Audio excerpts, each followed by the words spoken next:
What's going on, Tottenham community? My name is Leo Coys. I'm part of Colorado Spurs, and I'm a diehard Tottenham Hotspur fan. And I'm joined by my homie, the one and only. In case you haven't caught him on Parker's pitch, you could catch him right here live in the flesh on the only podcast that's 5,280 feet above sea level. Welcome to Mile High Hotspur. How's everybody doing? What's up, guys? Parker here. I'm glad to be here, man. I'm getting ready for these two London derbies coming up, so not too far away now. So there's just something about a London derby, bro, that I love. I know, just more exciting. Just brings that extra element to the game. Fans are into it. People get a little bit more rowdy, a little bit more aggressive, like the last derby we had at Chelsea. So, real quick, besides the North London derby, which other derby game is up there, like as far as not necessarily competitive wise, but like for you emotionally? Do you have any other like London derby that for you means a lot more? I think a lot of people would agree that Chelsea is really high up there right now. But right now it's just still probably Arsenal, Chelsea, and then West Ham. So yeah, I mean, naturally, I think there's a lot of teams from London, bro. I don't know if you ever really started thinking about it. That Brentford, I believe, is from London. Yeah. Fulham now is from London. Yeah. I'm sure there's Fulham plenty was the more first too. club in London, I think. So yeah. Well, bro, today is a good day to have a special guest. Before we get on to that, I just want to go over a couple of little things first. Don't forget, you guys, to follow us across all platforms on Instagram at Mile High Hotspur, on Twitter at Mile High Hotspur. Guys, we start this new thing on the Patreon. There's a link. Definitely, you guys could check us out. We'd appreciate it. There's 3 tiers. I know Parker wants to be part of the Mile High Club. I know Parker is part of the Mile High Club. Absolutely. And also too, who doesn't love the sceneries of Twin Peaks? That's also our second tier. And if you're afraid of heights but you want to be on Colorado's highest mountain, Mount Elbert, you could join the Mount Elbert tier. Don't quote me on this. I'm getting a little bit better, but I think it's 14,439 feet above sea level. So that if you're afraid of heights, that's a good way to conquer your fears. Good stuff. You guys, there's plenty of people on the Tottenham community that we always, like to shout out. We like to show love for. I'm just gonna run them across the bottom. THFC till I die. United Spurs of America. The three Spurs boys. The Irish Hotspur. Flat Cap Euro Talk. At Digital Spurs. Go check out at Digital Spurs' stuff. It's always fire. And of course, our very own beloved Colorado Spurs. Speaking of Colorado Spurs, we have one of our friends from the pub. He's not just a member of Colorado Spurs. He's one of our own. We I hope I could say this, you know what I mean? But I enjoy a nice pint talking with this guy. What about you, Parker? Yeah, he's a good guy. He's always there. So faithful, we've so and I've been kind of asking him a lot of times, bro, when can you get on? When can you get on? And it's my fault. I never give him enough time, and today I was lucky enough to give the man enough time. We have a special guest for you guys. We're just gonna go ahead and bring him on. Without any further ado, let me go ahead and pop this up.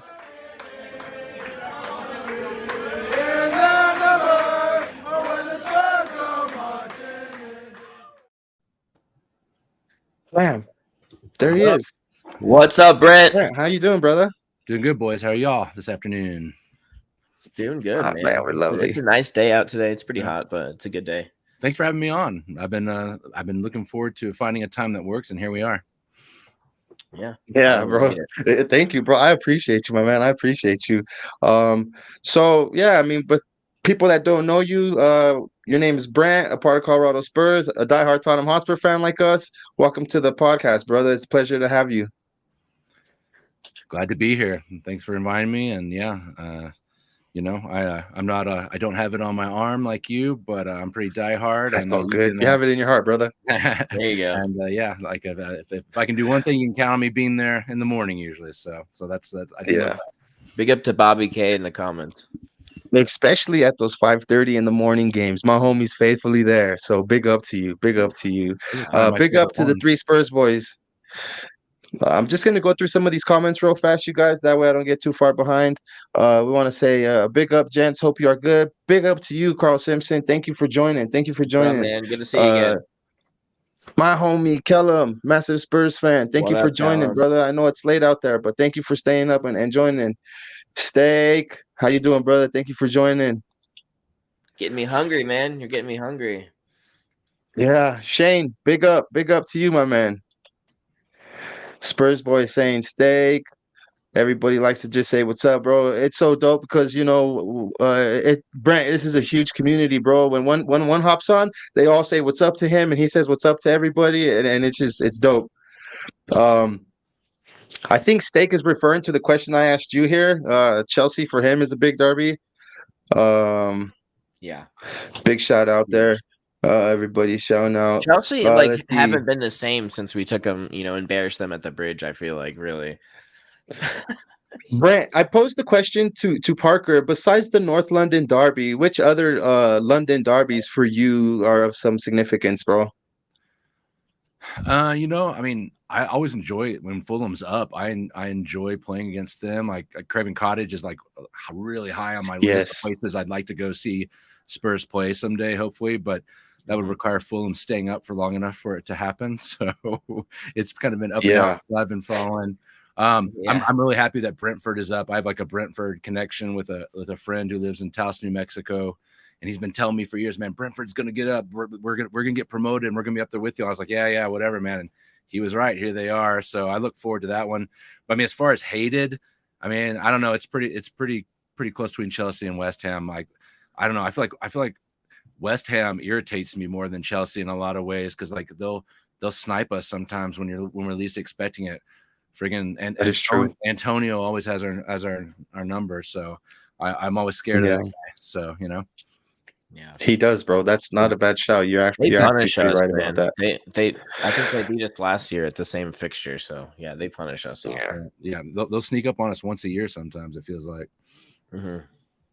Dermot says, big up to my homies. Let's bust out some bubbles tomorrow and take the 3 points home and Sun to start. Okay. So we're even getting a little bit of the predicted lineup there. Brent, Dermot here from THFC. We're part of like a conglomerate going, you know what I mean, between us and THFC Till I Die. They're our sister channel over there on that side of the pond and vice versa for us over here. So check them out, bro. If you ever have some time, go over to THFC Till I Die. You know what I mean? Because if you support us, bro, definitely you supporting them. Big shout out to Dermot there. Big up to Brent. There you go from Carl Simpson. 3 Spurs boys saying big up Brent. Big up. John Fitzpatrick, welcome to the stream, brother. Thanks for joining.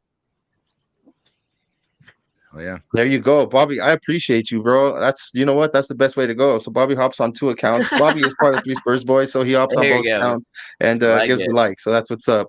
Good shit. Yes, Parker, we destroyed Chelsea's confidence. Now they can't buy a win. Tuchel is like he's on one right now, and I don't think they're really like following what he's saying. So I don't know. Come on, Kellen, you got this, brother. I know my homie's having a bad day out there. Just lost one of his best friends. So oh shit. Yeah, big up to you, my man. Hopefully everything turns out okay, brother. Let me just get these through real quick, you guys. Damn, West Ham, they think they're on our level. How misguided are they? Says Carl Simpson. Yeah. Big up Brent from Dermot. Enoch out, Tottenham away. That's a new one. Nice to see you guys in here. Tottenham away. Enoch out, Levy out. Welcome to the stream, you guys. Pleasure to have you guys here. So the title is pouring up some bubbly. I put in the poll. Bubbly, I don't know if you guys had a chance to answer it, but Brent, when you pour up your bubbly, is it half glass full? Is it half glass empty? Are you just giving me the bottle, or do you want 2 foam cups for your joint? I'll say half full. Try to be a positive guy. Okay. Yeah. Okay. What about you, Parker? I mean, I'm probably gonna have to agree with Brent, but I mean, if you want to fill it up all the way to the top, I wouldn't complain. So just give me the bottle. Fuck it. Just give me the bottle. Guys, before we get into the West Ham fixture, I have a little bit on this midweek shows. I like to do a little bit of I like to do a little bit of just housekeeping or see what kind of rumors have been out there and stuff like that. I know most of you guys have seen what's been going on with Richarlison and his tweet. In case you haven't, in case you've been living underneath of a rock. Um, so let me go ahead and pull some up for you guys that I wanted to share with you guys. Have you gotten a chance to see the tweet, Parker? The Cry More? Yeah. Hell yeah, I loved it. This is what we've needed at Spurs for a long time. Aren't you right about that, bro? He just You're creates right so about much that, homie. chaos out there. Not even with the keep ups or whatever, but like right before the assist, he just like completely just bam and push the guy out of the way. Like that's the shit I love. Like I love him right now.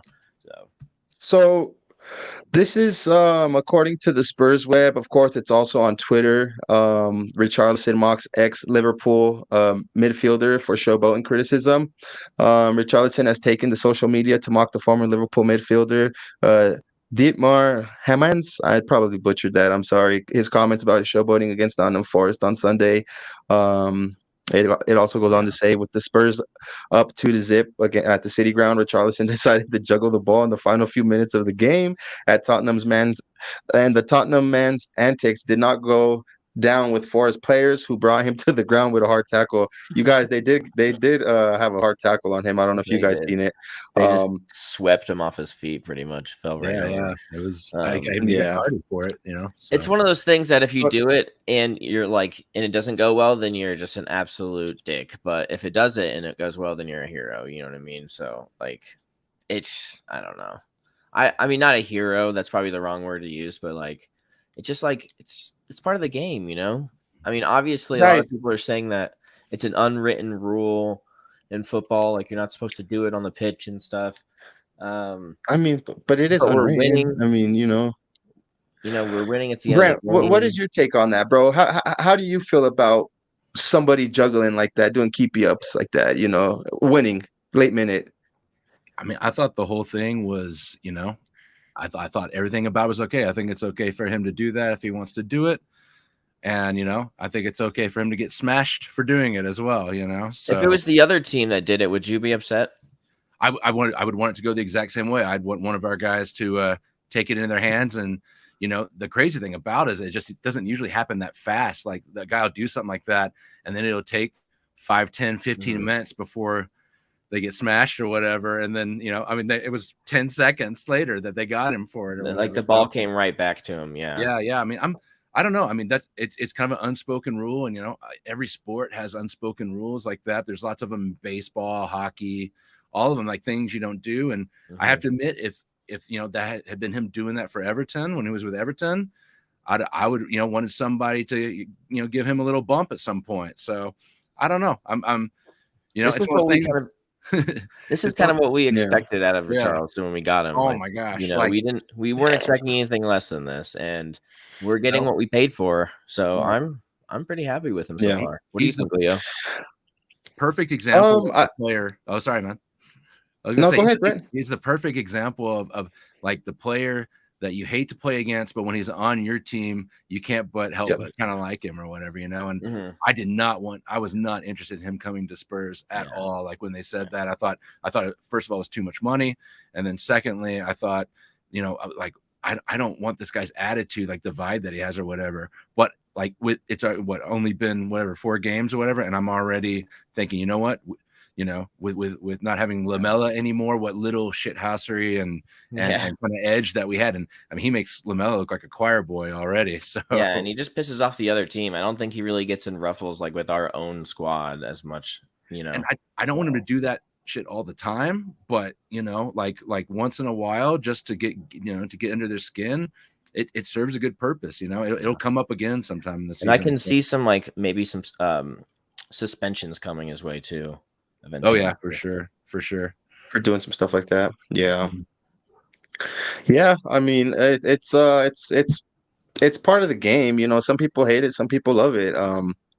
Me personally, I want to see more of it. I mean, he just adds an added element of shithousery to our club that we need. Romero is good for shithousery. Don't get me wrong, but it's good to have somebody with that flair up front with some straight shithousery. So Definitely like it. You guys, there's also some other rumors going on here. Let me go ahead and pull up another little article real quick. Um, Parker, have you heard anything about Lucas Moura lately? Just one thing. I just heard, I think one, like, I didn't even read the article. I just read, like, the title of the article. So, no, I don't know much about it. So, yeah, educate me. So I'll try. According to a report, and this is from the Boot Room by Ben Evans.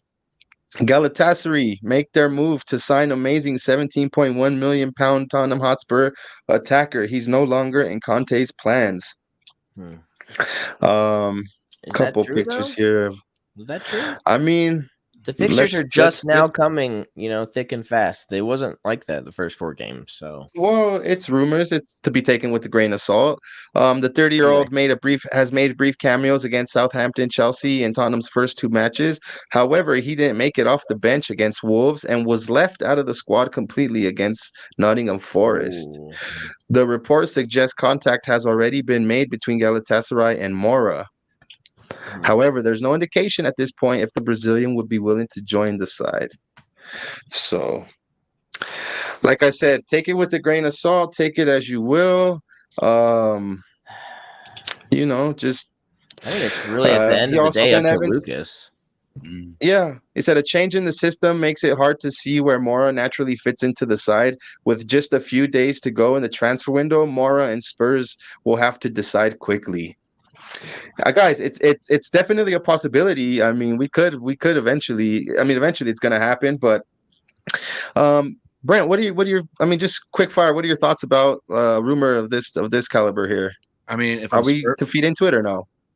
I personally, I don't read too much into it. I don't know where it's coming from. I don't know who would have the advantage of this being a rumor out there, like his agent or right. I don't understand what the win would be there. But if I'm Spurs, I don't do it because who knows who's going to get hurt, who knows whatever. And you know what? Despite maybe throughout the years him being a little bit not as much end product as we would have liked to have seen over the years.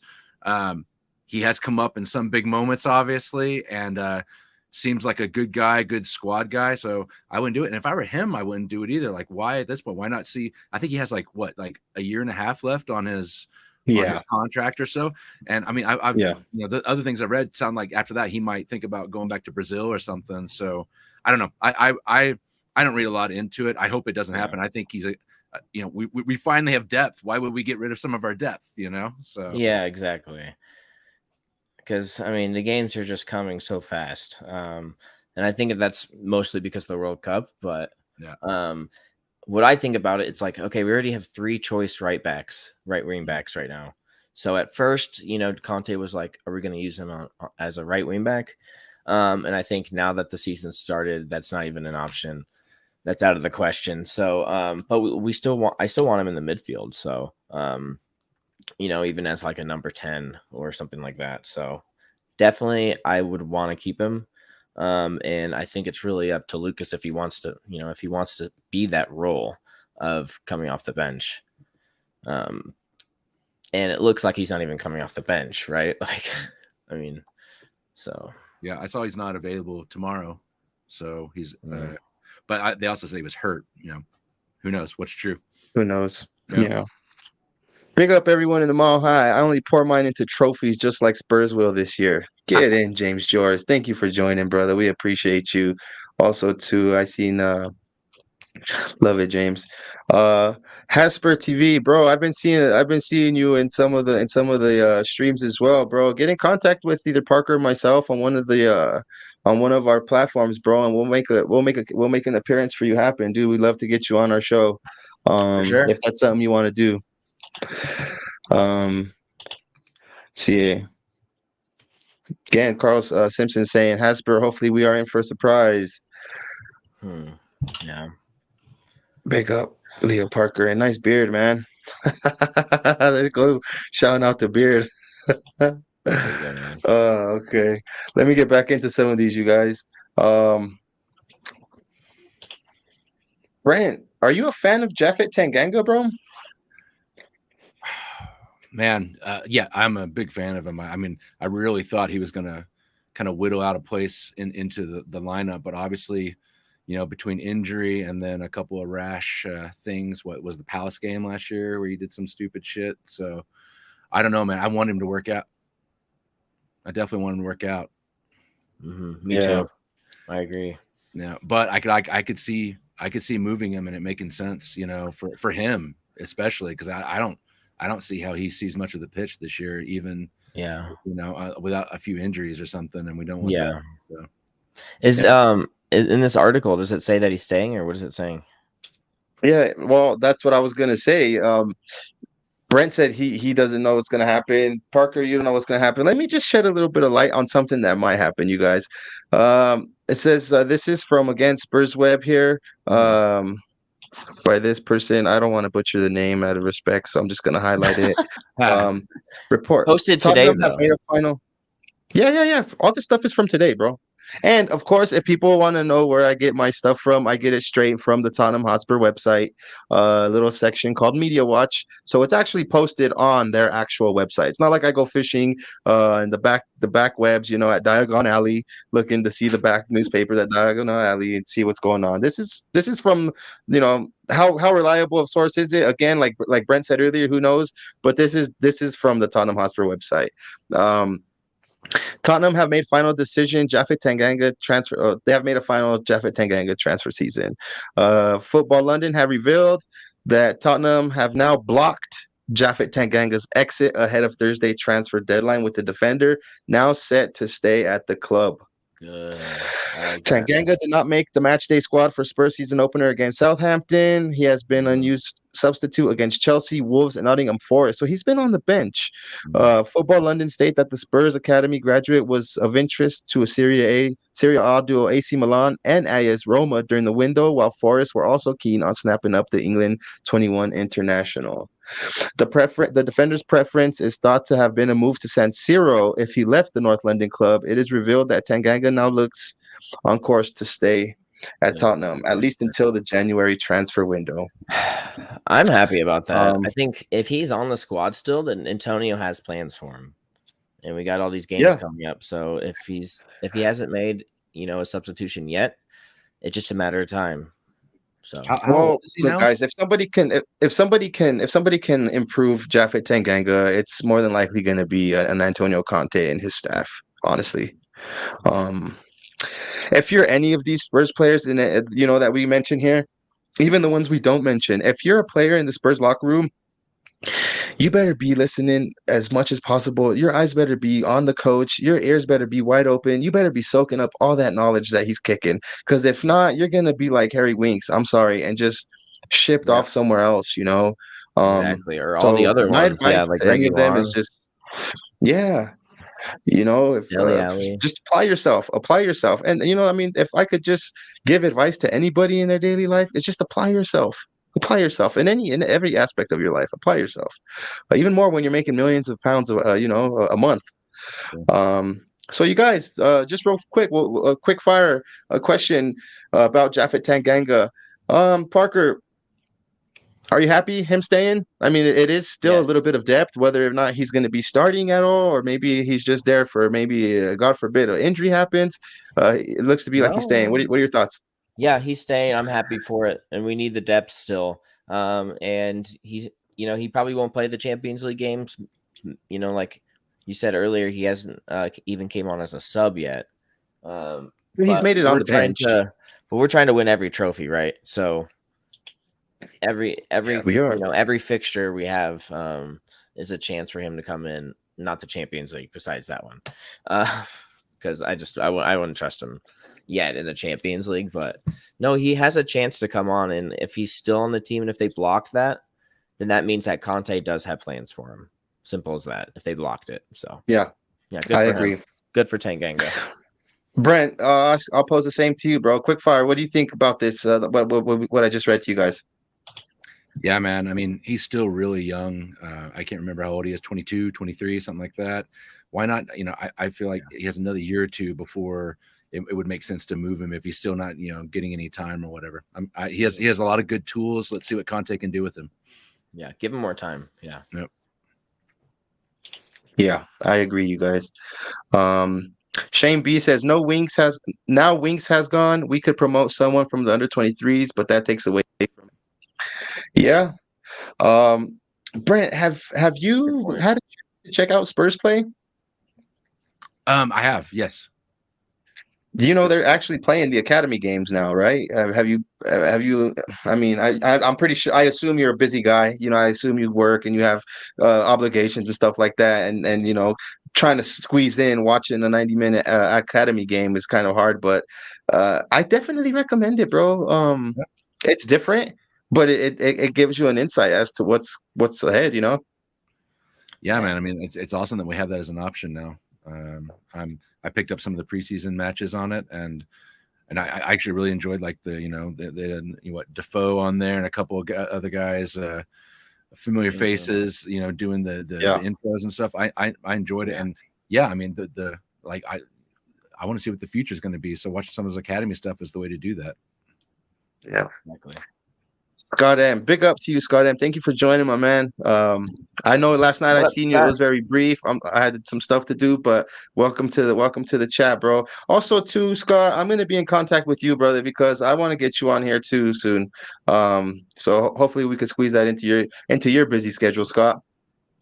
Hasper says, I like Tanganga, but he falls into a category for me of players who could be somewhat good.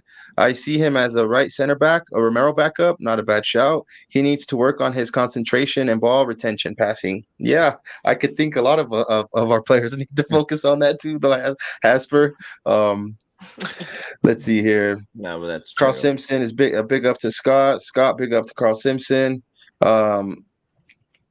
I hope my comment makes sense. Tanganga has all the attributes on paper. It does, totally does. I agree with you, man.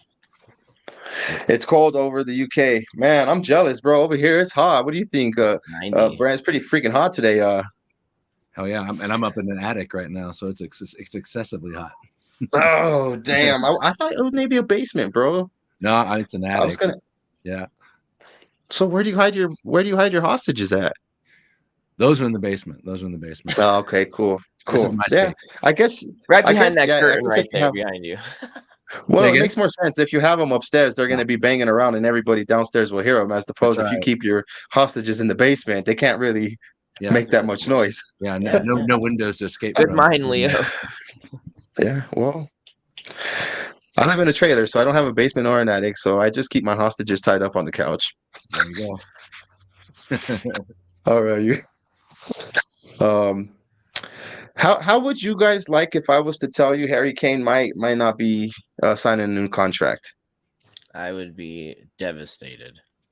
I would probably cry. What if I was to tell you he might sign a new contract? It all depends on the flip of a coin. I'm just kidding. Brent, I'd fill the whole cup up too, brother. Brent, can I ask you a quick question? How long have you been a Spurs fan, bro? I started following Spurs pretty soon after the 2010 World Cup, so 12 years. Okay, cool. That's basically how long Parker and myself have been Spurs fans, and not too long. I mean, it took a while, but not too long after that. One Harry Kane entered our lives, correct? And he's been the mainstay in our lives for a long time, if I'm not mistaken. Yeah. So this headline here, Antonio Conte confirms Tottenham Hotspur want Harry Kane contract talks. Now, it doesn't say they're talking, but it does say that, this guy wants his main man sticking around. We'll never be able to fill those shoes again. I mean, unless we get Haaland, but that's not even going to happen. So it's like we're spoiled rotten to have him, bro. We'll never be Haaland is a good player, but he can't fill Kane's shoes just yet. One thing about Haaland is you have to remember to plug him into the wall every night, or else he'll uncharge his battery. If you guys plug him up every night, that's what I'm going to do. I'm going to send somebody into Manchester City's training ground and find that robot's connection somewhere and take the court so they can't plug him in at night. So he'll run out of battery because he looks like a robot, if you ask me. Like an animal or something. Yeah. No, let me just go back to this article here. Man, I think. He is. He is. Much love to Erling Haaland. Fabrizio Romano. The desire of everybody in the club is for Kane to continue to stay with Tottenham and to sign a new contract. Um, this lovely picture of this guy celebrating one of his many goals, I'm sure. Tottenham Hotspur boss Antonio Conte has confirmed the club wants to open contract talks with Harry Kane. The England captain was subject of a transfer speculation last summer as he attempted to force a move away from Tottenham. Spurs are believed to have turned down a 9-figure offer from Manchester City for the striker, who scored 27 goals and contributed to 9 assists and 50 appearances across all competitions last season. Kane, who has attracted interest from Bayern Munich, will look to continue his Tottenham unbeaten start of the season when they face London rivals West Ham on Wednesday. Man, how lovely would it be to just, wake up one of these days and read Kane has put pen to paper on a new contract. That would make my whole day, month, and year, honestly. I don't know how you guys feel about that. Yeah. I can get shit on by a bird, and I'd be like, man. Yeah, I still love Harry Kane more. I don't care. Parker, I have a quick question for you, and then I'll ask you the same question, Brant. In your honest opinion, who's signing a contract first, Harry Kane or Antonio Conte?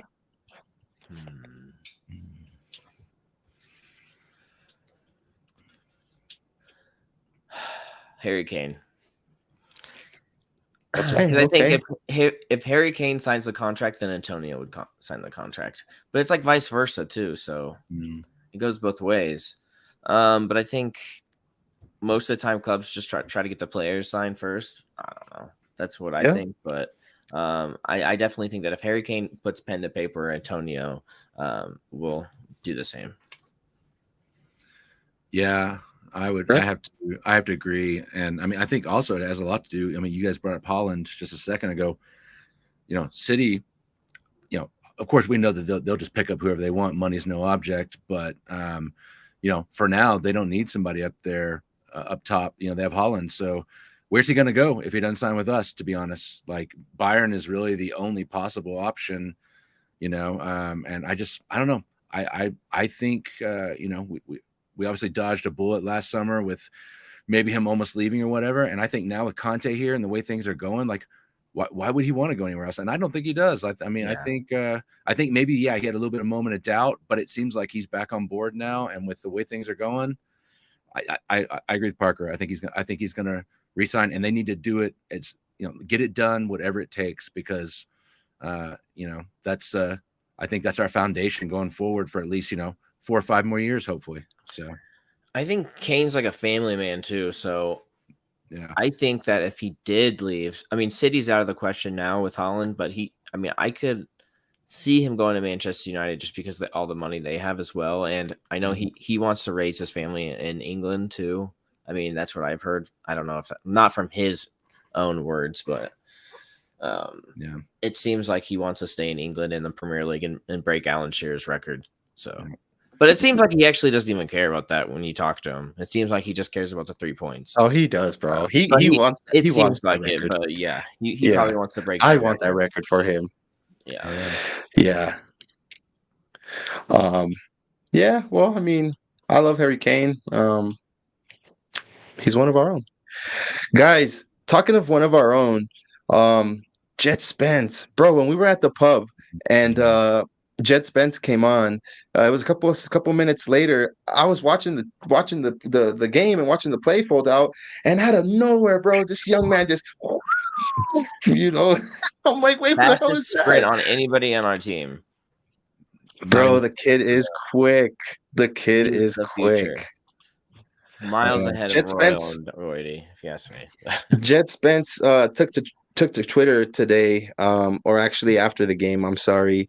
And his tweet is actually floating there at the bottom. I'll read it as it comes back across.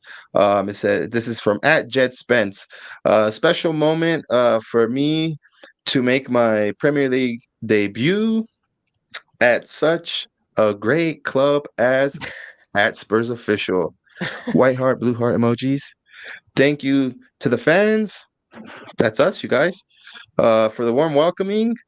#come on, you Spurs.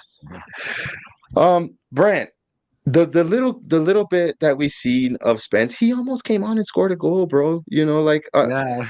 You see, he's are you bugging his pumped feet. for And he this was almost kid, like, bro? "Oh, what do I do?" He was nuts. Yeah, Yeah, well, He's like it was shocked he great. got that opportunity right away. He's like, Yeah, "Oh shit!" yeah. He fanned on it a little. That's okay though. I mean, that's a big moment or whatever. He kicked it like And right that at the run goalkeeper. though, that you pointed out, Leo. I mean, what Yeah, has such like an interesting like body type. Like you look at him, you wouldn't think he has that kind of pace, but I mean, he was like blown by everybody immediately. The paciest player on our team, no? So I definitely want to see more. I want to see more for sure. I want to see more of it too, yeah, bro. I'm excited. Parker, I love him. what is your first impressions on Jed Spence, bro? One, let me ask you this: were you surprised he came on that late? I Were kind you of surprised he was. came on at all? Yeah, I was actually surprised. I was thinking he was going to bring on Doherty or something like that, but I guess he's been doing well in training. I think Antonio Conte mentioned like he's been working hard and showing that he really wants a spot. And I think he turned down like a loan option as well. So that I think that also proves like he wants to be at this club and he wants that starting spot. And I think that's proving to Conte like maybe he does deserve, some time on the field. So yeah, we have 3 right wing backs right now. So we have some options there. So it's going to be hard to get in there, but it looks like he's really trying to put in the effort to get there. So yeah, we all love him. We all want to see him. Yeah. No, James we don't Joris, want Adama I love Traore. your comment there. LOL at Mile High Hospital. Don't think about Adama too much in there, Jacob. Jacob, I know you're hearing me. Jakey. Jake's Hands off obsessed Sneaky. with Adama Traore, Brent. He Yeah. talks about him all the time. So yeah. Yeah, United Spurs of America. I don't know if you heard of that channel. Check them out, bro. There are homies. Two dudes like us that love Spurs just as much as we do. They have their own channel. Actually, they're kind of inspiration as to why we decided to launch our channel. They gave me my first shot, and so I'm forever indebted to the homie Jacob and Michael over at United Spurs of America, who's that dude's a huge Adama Traore fan. Like you want to just debate with it about Adama Traore, bro. He'll go for days He just and wants to rub like somehow convince you and somehow convince you that we need him. if he could do anything in the world, he would just want to rub that body or that baby oil all over his arms, dude, and he would just be so happy. Jacob. I bet he would. So Carl happy Simpson about that. said Jed did more in 5 minutes than Emerson did the whole match. Yeah, and he ran pretty good too. The Good homie chat, Callum yeah. says Romero signed a permanent deal with Tottenham. Yeah, that's right. I did miss that one. That was gonna be my next one, but And hopefully um, Kulu shortly soon. well, I think Kulu is going to be next summer, but yeah, he's definitely on the radar. Carl Simpson said, "I think Jacob may get his Adama wish by the end of the window." Brent, let me since this is my first time having you on, bro, and being able to talk to you about it. Would you take Adama for 8 million, 10 million? 8 million, yeah, why not? I mean, again, nice to have some pace. I don't see how he ever sees the pitch, but I'll admit I've had a little fascination with him as well. Like there's definitely a pretty package there as far as like when you watch some things he can do, but I don't know. I feel like we've had so many players that never have the final product, and he's like the epitome of the player who doesn't have the final product. Just ask Wolves, just ask Barcelona, who took him back and then sent him back to Wolves. Like, so I don't know. But for 8 million, that I wouldn't mind that having again. If we're getting rid of somebody like at this point Harry Winks or something like that, and adding a player like him. At the worst, it's a push, or whatever. So I say, why not? I think somebody else is available for free too. Ross Barkley for free, not 8 million, free. Yeah, I'm not paying 8 million for Adama Traore, and he'll what? Parker told me that Ross Barkley was on her free, and I was like, yeah, so am I. No, dude, he's decent. I mean, I rate him higher than Adama Traore. Sorry. What a strange trajectory for Russ Barkley too. Like, I mean, he Oh was my God, yeah. so up high. 5 years ago, 6 years ago, and ever since now that he's on free and just it's just I don't know. It's kind of might be where our boy Deli is heading a little bit. Just kind of just Went off And a he's cliff. still got some years left, Ross Barkley. So it's not like he's like How old in is his he? 30s. I think he's 27. Oh, really? He's that young? Okay. Yeah, so he still has some years. Yeah. Okay. So and he's But an that's what attacking happens when you go to midfielder, and City he and sit puts on in the the bench, effort. bro. Yeah. But Yeah. yeah, every time I see him, Jacobs. I mean, he's running around, he's getting in positions. He's like kind of like one of those Richarlison where he might not score all the goals, but he does create some chaos out there and stuff like that. So There was a that's why time. I think he'd be a good shout to get. So for free, I mean, we're not paying a cent for. I mean, besides his wages, like that's it. His wages, yeah. Jacob's dream job is being Adama's moisture, man. You'll be busy, bro. Yeah. Adama Traore would make a great fitness trainer, says Bobby K. Yeah. I can Big see up that. at Yeah. Jacob. Have you seen the pictures of him when he started at Barcelona when he was 18 or whatever, and what he looks like now? Like, it doesn't even look like the same human being. It's amazing. Yeah. Well, I think he bulked up at Middlesbrough, didn't he? Probably so. I don't think it was at Barca that he did it or whatever, but like, no, he bulked up at Middlesbrough and then he went to Wolves. Just crazy. Yeah. Hulk, man, he turned into the Hulk. This comment here is interesting. Adama Traore, would he be a better option than Dan James? The young guy from Leeds? Yeah. Welsh International. Yeah. I don't know.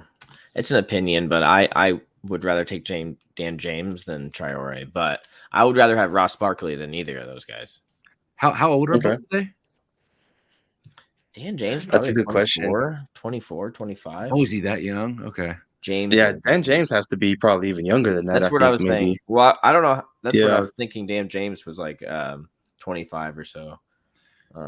Yeah. I always like his game whenever I see the Welsh national team play or whatever. I'm always like, I see him and I think, man, what some wheels on that guy. All of a sudden we have all these guys with pace that we're looking at between Spence and him and Traore or whatever. We're trying to get back what we lost from the Linden and Walker days. Now that we don't have any pace. That's a good point.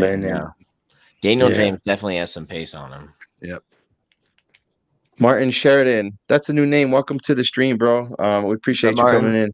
Adama will come on a free next summer. Yeah, I mean, I would take him for free next summer. Yeah. And if he continues to, if he continues to bomb people, you know what I mean, this season and still have that pace and stuff. But yeah, on a free, that I would totally welcome that. Agreed. John Fitzpatrick, if you're looking for Ireland's #1 Tottenham fan on your channel, hit me up, brother. John Fitzpatrick, man, get in touch. Send a way for us to get at you on DM us on Twitter, on Instagram. Send us a message. We could definitely make something happen, you guys. The more content is better for us, for you guys. So that's an open invitation for everybody. Hit us up on Twitter so that we can get in contact. You guys, I'll be right back. Okay, be back soon. Yes, sir. Let's see here. Give me 1 second, guys. Carl Simpson, Barkley on a free is Levy's wet dream. Yes, sir. Don't tempt him, says Hasper. Carl Simpson, Walker is not first choice at City. Now let's get him back. Ooh, would you welcome him back, bro? It's not like he left us in turmoil, No, and he's still world class is the crazy thing, So I mean, would I take him over Royale on the right side? Yes. Have him over there. Sure, let's do it. No doubt. Bobby K says none of the above. Oh man. The homie Kellum has like this Tottenham duck. I thought it was like a chicken. The dog toy chicken, like they make the noise if you like when you throw it and stuff like that. Yeah. It's like a little chew toy. Well, he showed me a Tottenham duck, right? I'm like, what is that? I thought it was like one of those chickens, bro. Yeah. But it's made out of wood. It's pretty dope. John Fitzpatrick said, bro, I follow you on Instagram. Send us a message, bro, so we can get so we can get in touch, and then we'll gladly have you on. Oh yeah. We building a track team or a football team, Bobby K says. Seriously. That's funny. So yeah, I mean, you guys, perfect time for Parker to pop back up. Remember, if you wiggle it more than twice, you're playing with it, so be careful. Well, hold on. I want to talk about Kyle Walker because I heard you guys talking about him. So okay. he's not. So hold on. Let me just bring that up real fast. Okay. Let me just bring that up real fast. Oh shit! You have to forgive me. What the hell I do with it? Here it is. Carl Simpson. He said Walker is not first choice at City. Now let's get him back. What do you think about that, Parker? So does that mean that he won't be playing for England coming up? Because like I'm pretty sure he's in Gareth Southgate's plans usually. So if he's not playing, well, even then he's a backup. He's a backup to Trent Alexander, I would believe. Who? Oh, Trent. Oh, okay. Yeah. No, but I think what Brent said is like, yeah, I take him over Royal in a second heartbeat. But I think a lot of people hold grudges on him. They don't. A lot of people just would probably boo him, you know, and it'd take a long time for him to get back. It's not like he did us bad, bro. Mm-hmm. He didn't. You know, he was a professional until he got his move.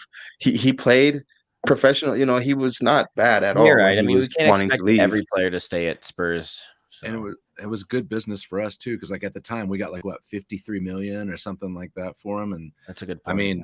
I mean, for a right back at that time, like I mean, I hated to see him go, but I can see why Livy did it. So I don't know. Yeah, I mean, if just imagine, bro. Hopefully, Spence. They wanted to take him eventually. They wanted to. I did see a couple of comments in another stream about that. That Jed Spence could possibly be the next Gareth Bale. It's a big ask, but I mean, guys, Gareth Bale started on the left as the left back. That's right. You know, so yeah. I mean, it's definitely a lot to ask of the young fella, but I mean, if he can mold himself into something like that and use Gareth Bale as some sort of some sort of role model or something like that, definitely doable. You guys, definitely doable. It's definitely worth the 15 million that we bought him for or something. Any players that we have that we can compare to Gareth Bale is a good thing for Spurs. So let's do it. Let's make it happen. Yes, sir. Yes, sir. Carl Simpson says we're building a team of units, who are going to smash through the rest of the Premier League. I couldn't agree with you more, my man. I hope so. Carl Simpson said, I loved Walker and he moved to win things and we needed the money. Can't begrudge him for that. Of course. I mean, I think we all touched on that, you guys. He was definitely a loyal servant to this club. Even more so than his counterpart, Danny Rose, who actually became kind of, when he became stagnant, he became kind of unsettled and it was rubbing off on the rest of the team, which is why they sent him to train with the younger kids, right? Mm-hmm. Yeah. To go and how do you call it? What's the word I'm looking for? To go and basically show them how not to fucking be professional, I guess. Brent, I have a quick question, and then we'll move on to the West Ham game. There's only 2 more days until the transfer window closes, bro. Mm-hmm. One, are you satisfied with our business? I'll ask you that one first. Are you satisfied with Tottenham's business so far? I mean, how could you not be? I mean, I can't remember a more prolific, transfer window for us. We got business done early instead of waiting to the very end. We got business done, surprise business that maybe we weren't expecting. It's one of my favorite transfer windows since I've been following. No doubt. I'm back and forth, if you ask me. Yeah. Yeah, we started early, which is good. You don't want to start off late, but we still need some other people. I think Levy kind of promised us a certain amount of money that we're going to spend, and he kind of hasn't followed up on that promise. So, yeah, it's not enough. I think he kind of did us dirty a little bit, Levy. So. Okay. So here's the second part to that question. With 2 days left, Brent, are we bringing anybody in? I suppose that could be a surprise out there, but I don't know. I would tend to think no. If I were going to put money down, I'd say no. Yeah, I feel like Levy takes too long. Yeah, he takes too long to negotiate, and when we try to do last minute deals, it never works. So it was good that we did, that like the beginning transfers, but yeah, it's just some of them were mediocre, and I don't know. I could talk for hours about it, but like Perisic is a great signing. Obviously, he was just outstanding, and he's going to be outstanding for us. But I was really hoping to spend a little bit more money on a center back. Like, why couldn't we got Wesley Fofana? Yeah, like he would have been a good shout for us. But we didn't want to spend the money. Yeah, Chelsea will, so they'll go the extra mile, and we just want to break even pretty much. If you guys, if you were to ask me, I would say I think people would want to crucify Daniel Levy if he doesn't bring in somebody come the end of the transfer period. I think we are going to sign maybe one more player. When I seen the news about Romero getting we finally did that with Romero. I was like, oh no, this better not be that center back we're waiting to sign, because I'm gonna be pissed off. But and then I even told myself, I was like, man, could they really have just announced that now? Like, why couldn't we have done that at the beginning of the transfer window? Did they just announce that and make that permanent now? Just because a lot of people are gonna want his head on a plate if that's the case. You know what I mean? Maybe, yeah.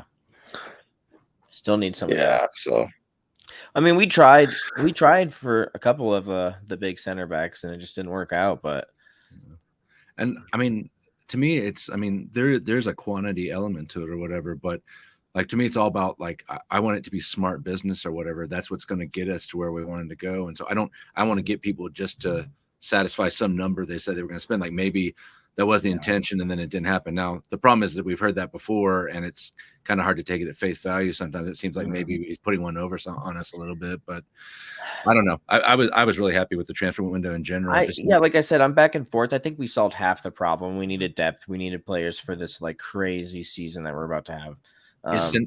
Is center back is that what you guys are looking at? You guys think we need more? Yeah, and another like creative midfielder. And I know everyone keeps saying that, but like, it's too late now. It's not going to happen. No, not for that position. No way. It's not going to happen. Yeah.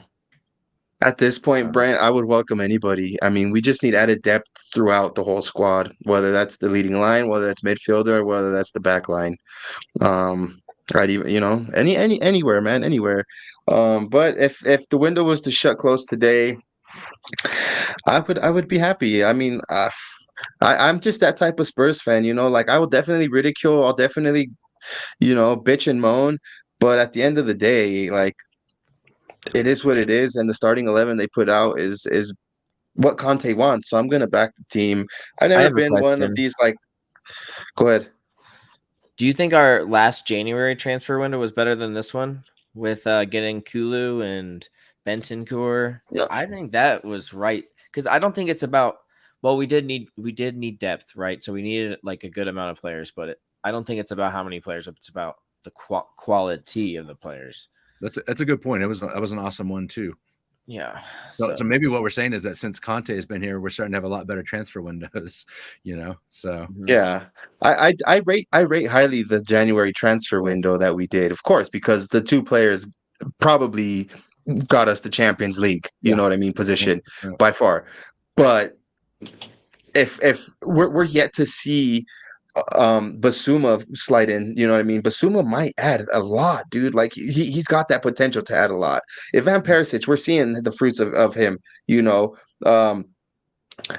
there's people, he says that Jet Spence was a signing for the future. I mean, it is, bro, but it's a signing for Conte's future. You know what I mean? It's a player in his position that thrives in his system. So that's a signing for him.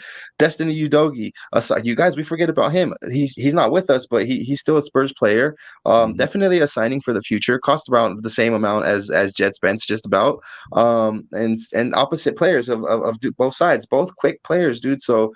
The future is looking good. That's one reason why I won't really complain too much about the window, is because we did think short term and long term this window. And we thought smartly. Lenglet, if you see some of his stats on the ball, he's a good center back on the ball. He could ping the ball really good. Like, we're yet to see Clement Lenglet play. We're yet to see what he can really do for us, So I think we just gotta have patience. Look at Richarlison, you guys.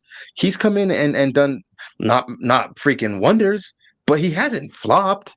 You No, know, like he changed games. He's changed 2 of the games he's changed games. Yes, he has. So let's have a little bit of patience. I say let's come January, we'll be able to rate this window a lot more. When, let's say come World Cup, we'll be able to rate this window a lot more. And it's not even over. We still have 2 more days. So we'll see, you guys. I'm just gonna go through a couple of these here.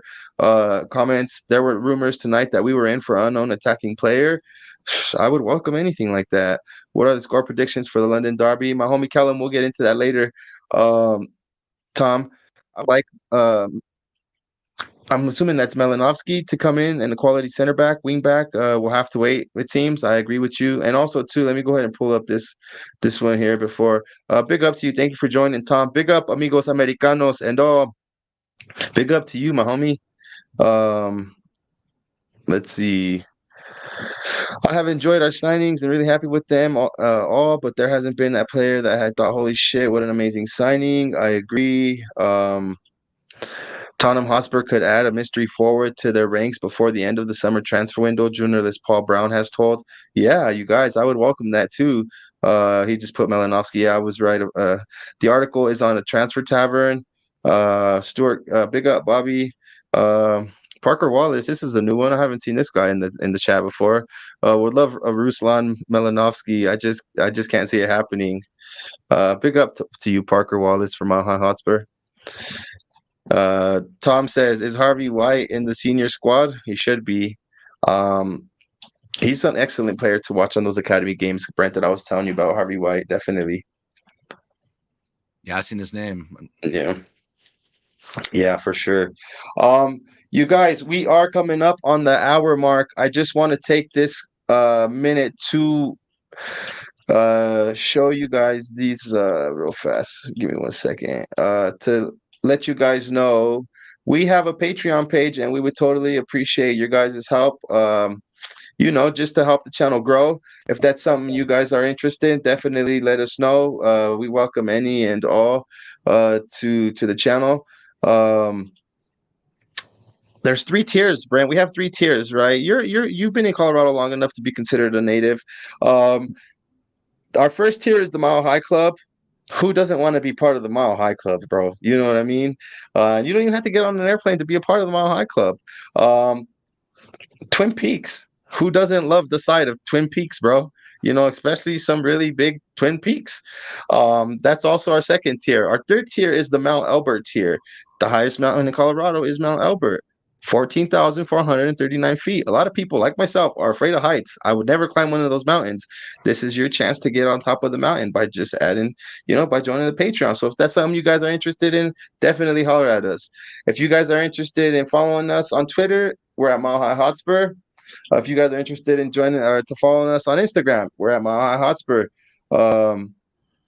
Again, I'm going to put these names down at the bottom. THFC Till I Die, United Spurs of America, 3 Spurs Boys, The Irish Hotspur, Flat Cap Euro Talk, and of course, the homie that made our logo at Digital Spurs. Definitely go check everybody out. We all put out content, and some of us, like at Digital Spurs, make digital stuff, bro. Check him out, Brent. I highly recommend at Digital Spurs, bro, across all platforms. Even at digitalspurs.com, the dude is he's an artist, bro. He did our logo. Yeah, definitely, bro. It's something to look forward to. So, do you guys think big Forrest up all you guys at the bottom in the Premier League this year? What's up? Do you think Forrest will stay up in the Premier League after the game that we played against them? What do you guys think? I mean, I just want to really talk about that red card or the yellow card that should have been a red card. If we have a minute to talk about that, if not, no, go by all means. Go ahead, ask. Go ahead, bro. Yeah, this is your show too, bro. Yeah. So, what do you guys think about that? I mean, I think it was. The thing is, like the refs say, it has to be clear and obvious to be able to change, the ruling. And to me, I don't think it could have been any more clear or obvious. Yeah. Go ahead. I agree.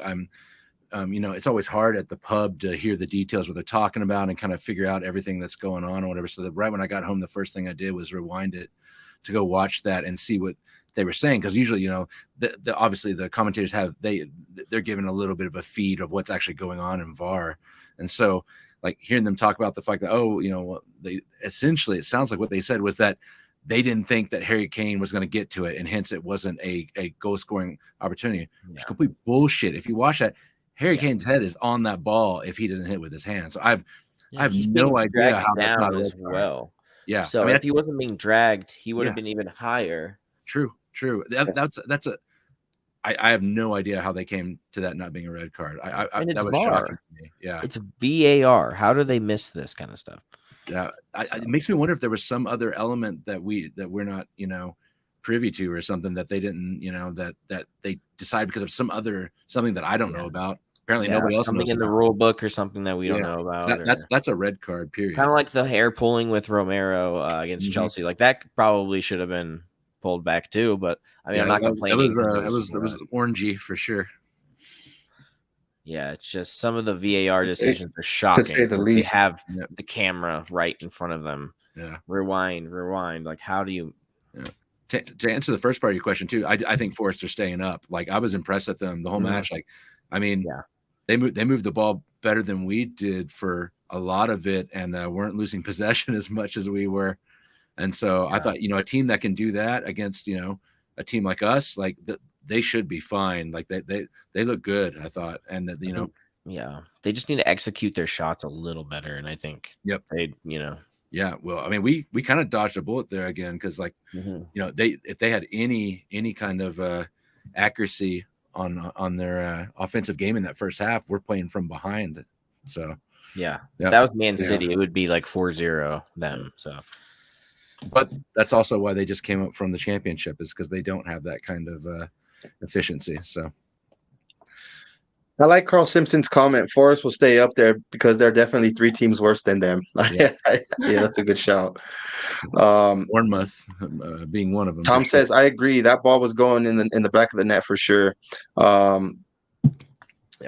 And then here too, let me pull this up. Carl Simpson, VAR stands for very average refs. Guys, some other big news. Reaction on Bournemouth manager getting sacked. Brent, I'd like to have your take on this real fast, bro. Oh man, I think the first 4 matches I think I read were Arsenal, Chelsea, City, and who am I forgetting? Somebody. Anyway, Liverpool. Yeah, maybe I got one of those wrong, but basically, like 4 matches that even Spurs could have possibly lost 2 of those easy, if not 3 or 4. And we're talking about, I mean, that was unbelievable. I don't understand how you get rid of somebody that quick. He just got you up from the championship, like way premature, in my opinion. Yeah, I was reading like some articles about it because I was kind of confused too. I'm like only 4 games in, but. So he lost, I think, like 4-0 to City, like 3-0 to Arsenal, and then it was like the 9-0 thrashing from Liverpool. But I guess it was like his attitude after the game, that comment, and the way that he treated the game, and how he kind of just like pretty much gave up on the squad and said, you guys suck, so we're kind of just stuck in this. And it was pretty much saying we're going to get relegated, like from the beginning. So they're like, no, we're not going to deal with that. Like. Yeah, you want someone that actually has some ambition for the club. So I read that, like, where they were saying, like, his comment was like basically what was it? He was basically criticizing management, like you didn't do good enough for us to be able to stay up. There's no way this team is staying up, essentially, is what he was saying. And so I can see why they didn't like that. But I mean, do they think sacking the manager 4 matches in is going to help? I mean, I don't know, but maybe that means he was the wrong guy. I mean, I definitely rooting for Scotty P, no matter what or whatever. But But he's Spurs, bro, of course. Yeah. So let me pull this up real fast, you guys. At one point. Yeah, he was. I mean, bro, he played for Fulham, right? Before he ended his career, before he came to us. After us, I think he went to Fulham, and then he ended his career at Fulham. I think, yeah. And West Ham. Yeah. What do you guys think of this little bit of news here?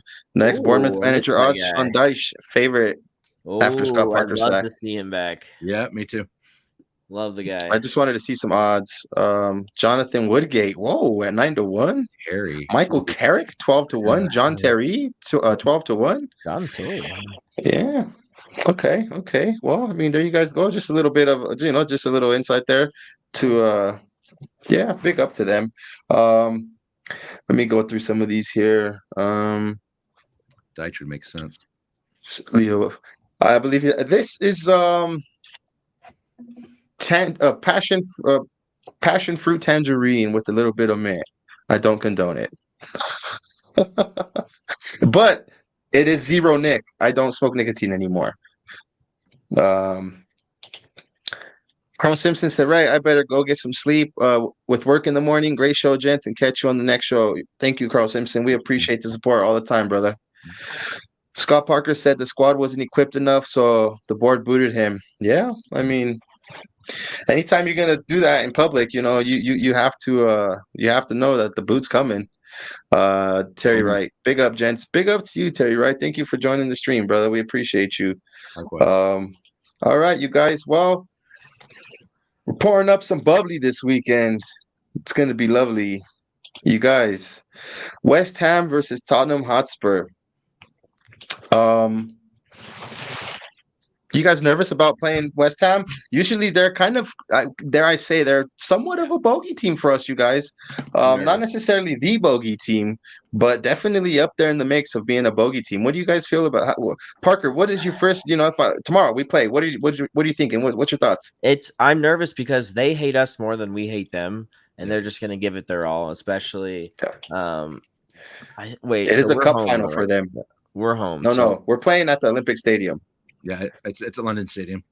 Oh, it is? Yeah. Okay. So yeah, like they're gonna be home and a big empty London stadium. Mm-hmm.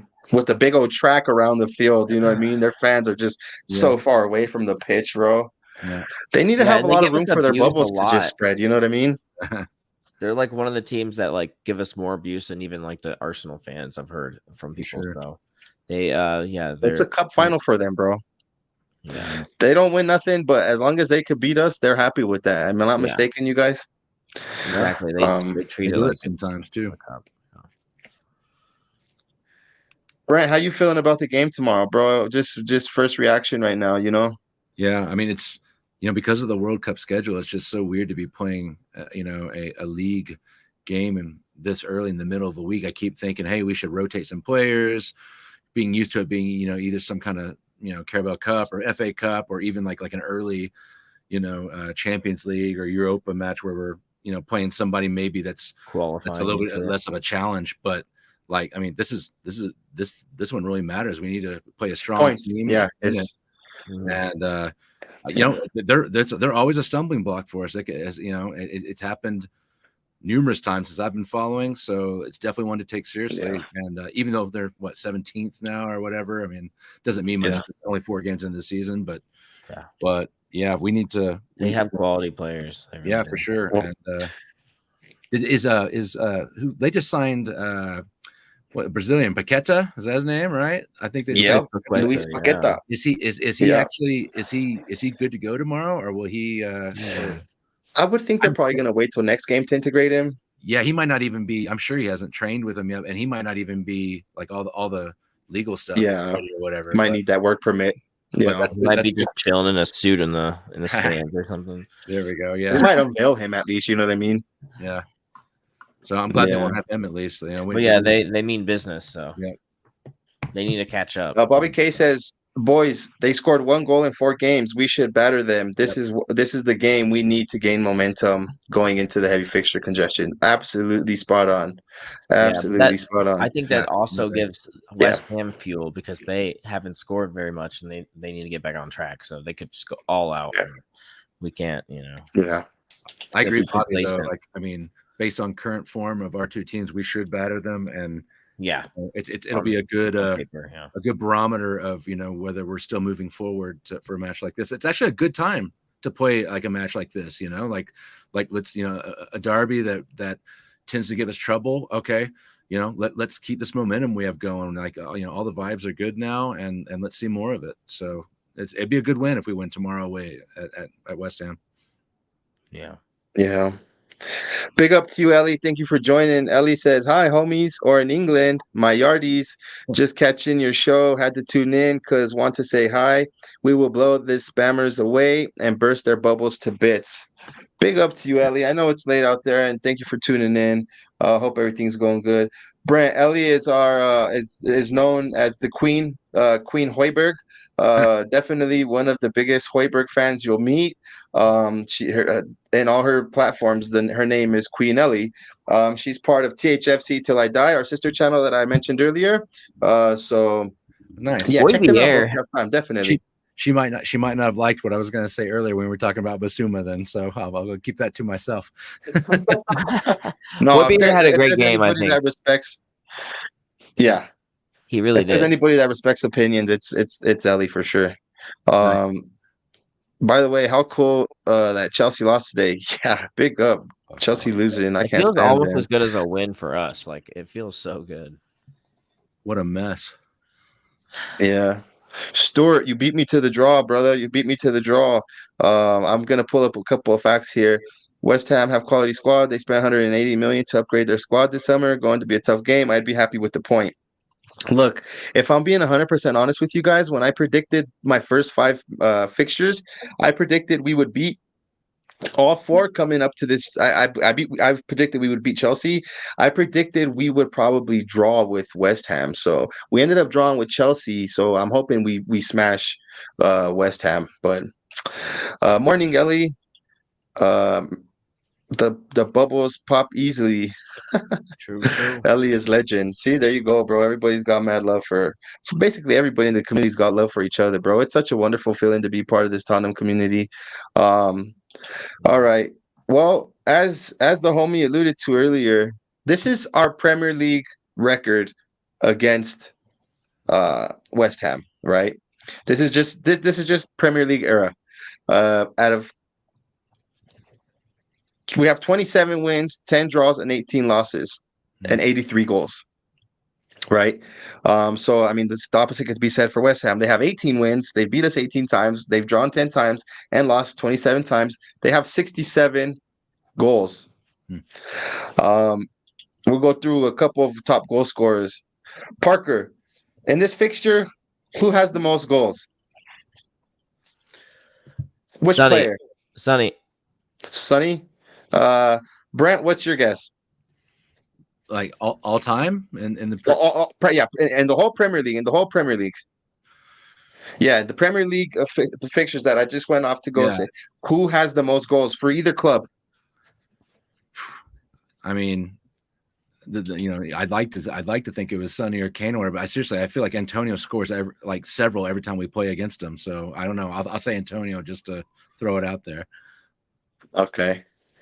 Harry Kane, 11 goals. Sonny, 7 goals. And third, tied, Sheringham, Defoe, and who both played for Tottenham and West Ham, respectively. You wanted all Spurs players. So they have 6. No. I'm getting there, bro. I'm getting there. These are the top 3 right here. Harry Kane with 11, Son with 7, and then Defoe, Sheringham, and Antonio tied for third. Antonio's got 6. Manuel Lanzini with 4 and Trevor Sinclair with 3. Again, I went to put on, both Sheringham and Defoe are tied with Mikel Antonio on 6 goals each. So good shouts. Antonio loves a goal against us for sure. So I could totally see where you're coming from that. Out of all of our meetings, there's one assist leader. Who do you guys think it is? He could be a West Ham player. He could be a Tottenham player. You guys said his name earlier. We did. Sonny. Wow. 6 assists for Sonny, 4 for Dele Alli, and Harry Kane with 3. He's tied. Harry Kane is tied with a few West Ham players. Manuel Lanzini with 3 assists, and Ryan Cresswell with 3 assists. And then 6th is Mark Noble. Yeah. Yep. Who do you? There's one player that by far exceeds matches played in this fixture. Any guesses? I just named him. Say it again. Sorry. So who has the most matches played in this fixture? And I just said his name. So it could be any one of those players that I just Aaron listed. Cresswell. Okay, Ryan Cresswell. Or yeah, what did I say? Aaron. Yeah, no. Cresswell. You had Cresswell, so that's good. I'll say Brent. Sheringham. Shank. Okay. My homies both wrong. Oh. Mark Noble with 25. Hugo Lloris with 20. Harry Kane and Eric Dyer with 17. And then Aaron Lennon with 16. Huh. So just a little bit of history, you know what I mean? Yeah. This one here, I'm gonna ask you guys, and let me go ahead and just get rid of this ticker. If you guys get this right, first drinks on me. Come weekend. Brad Friedel. Most clean sheets. Okay. What do you think? Man, I don't feel like there's ever clean sheets when we play them. I always feel like there's goals on both sides. I'll even give you guys a hint. It is a Tottenham keeper. I mean, there's no way it's Hugo because I feel like they're always scoring on us. Gomez. I don't know. Gomez or the guy? Aurelio Gomez with 4 clean sheets. Yeah. Ian Walker, Shaka Hillstop, and Hugo Lloris and Adrian all tied with 3. Wow. So I was way off there you go. with Friedel, but Gomez was my second choice. Yeah. Wow. Gomez was actually the goalkeeper when I started watching Spurs. Mm-hmm. Yeah. Right before we got Hugo. Yeah. Well, and also too, I remember watching Brad Friedel. Interesting thing about Hugo Lloris. Parker, did you know that he didn't come in and was right away our number 1? He sat on the bench until like January. Yep. Yeah. I didn't know that. Year. Yeah. I was looking at his fixture. Yeah, most that first year. He only had like 16 games his first year or something.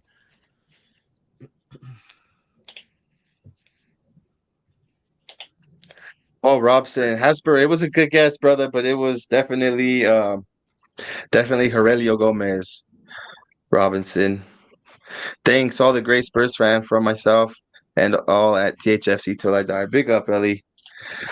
Let's see here. I got some other little trivia. These ones here are kind. I mean, I really don't expect anybody to know, but most yellow cards. Mark Noble with 11 for West Ham. With 11 yellow cards, and Stefan Fround with 4. So these are the maximum. These are the top yellow cards for both teams here. Mark Noble and Stefan Fround here. The most red cards. We have 2 players. We have quite a few players on red, and so do they. Samasi Abu with 1 red card. Jonas Kabul, you remember that fellow with 1? Ian Pierce with 1 for West Ham, and Kyle Nyan, being a naughty boy, got red card once. Guys, we're coming down almost to the end here. We are going to go over our predicted lineups, and then we'll go with the score prediction. Brent, you are our guest, so I'm going to pull up yours first, and then if you wouldn't mind just kind of sharing with us, maybe a reason why, or do you get some sort of feeling as to why you're going to go the way you're going with your board? Not that it's wrong or right, just to kind of enlighten us with that. Let me go ahead and pull up Brent's. I guess I'll have to open it up. Bear with me real fast. Yunus Kabul. I like Ellie's comment. Yeah, do you remember Yunus Kabul? He's the one that threw that ball into Peter Crouch when it kind of deflected, and then Peter Crouch ended up hitting it in, and that's when we got the Champions League. Do you guys remember that? I think he had a crucial goal against Arsenal as well. I think I've seen it. Yeah, he probably before my time. I've seen the highlights. Let me see that was before my time as well, but I've seen that highlight a couple times.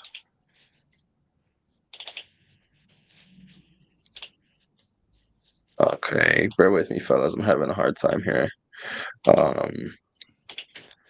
Well, I'm gonna scroll it down at the bottom, and then here we go. Then you'll be able to tell us, enlighten us about your predicted lineup. So yeah, so go ahead there, sir. Yeah, man, let's do it. I don't see a lot of changes. Like I was saying, I mean, we definitely need to come strong into this, even though it's a midweek game or whatever. The main changes there, obviously Cess and Basuma. I think Basuma's playing just because I look like Bentancur got a pretty good knock on the head. I don't know what his status is or whatever. So I thought maybe Basuma would come in for Bentancur on that. So that's why I said that. And then on the Cess thing, I thought it was more just kind of a rotation thing, really, honestly. Like I thought, Perisic just played a nice match last one, so I thought maybe he might throw Cess a bone and rotate because he keeps talking about how he's going to rotate players. So that's why I chose those two guys. The hardest one to pick is up top. Is he going to start, Richarlison instead of and either rest Son or Kulusevski? And I definitely think it's possible.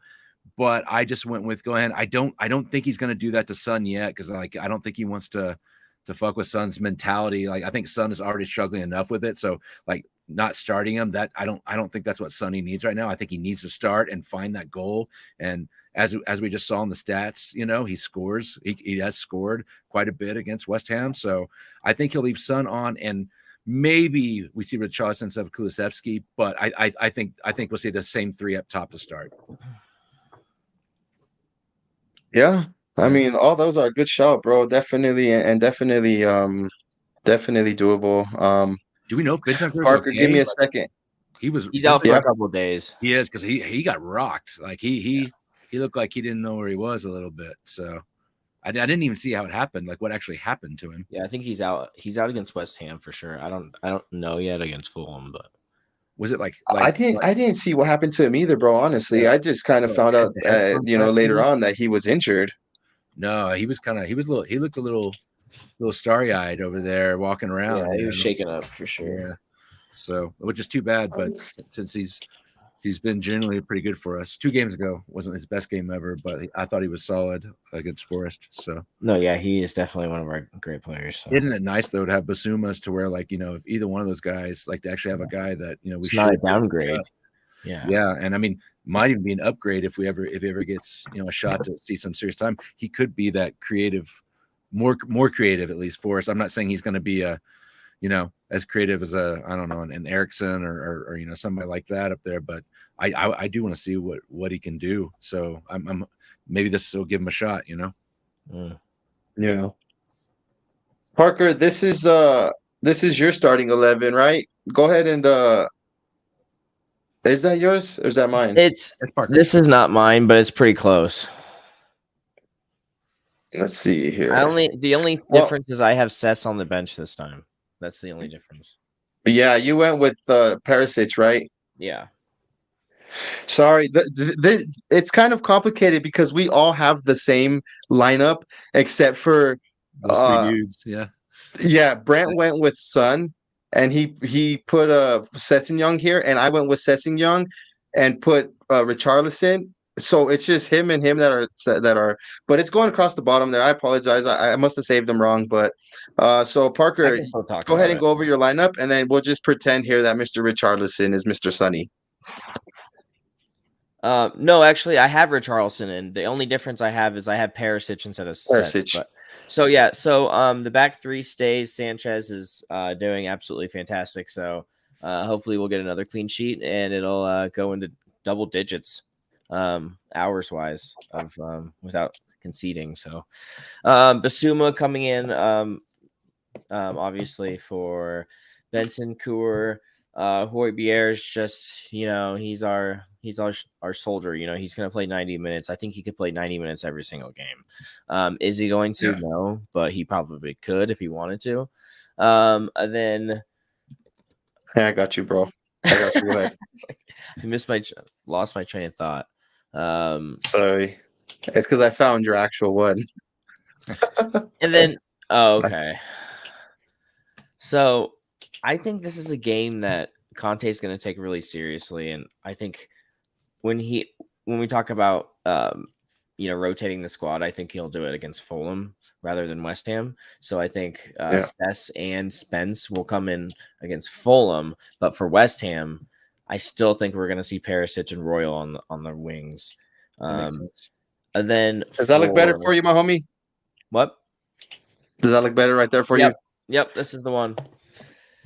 Then I really want to see Richarlison start a full game because we've seen him come off the bench and he's just looked fantastic, but he also has like all that energy, with those, rested legs and fresh legs, if you will. So, but I really want to see him start a full game. Sonny, if it's not working, you got to change it out.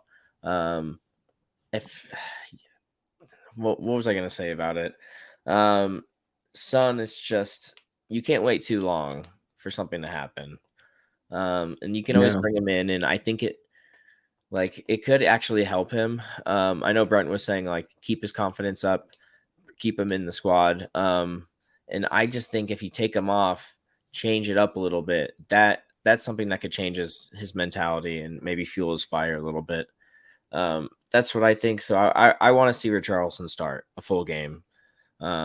Maybe not play the full 90 minutes, but I want him to start and get a good 60 minutes in, and put in Son when he has fresh legs and see what he can do against the tired defense. So I wanted to just see that switch up. Yeah, before I put mine up there, I'm just gonna go ahead and go through some of these comments real fast. I'm falling behind on them. Ellie there saying what's up to her countrymen. Big up Ellie. Kabul is on fire. When I first started watching Spurs, Pat Jennings was the keeper, still the best we ever had, in my honest opinion.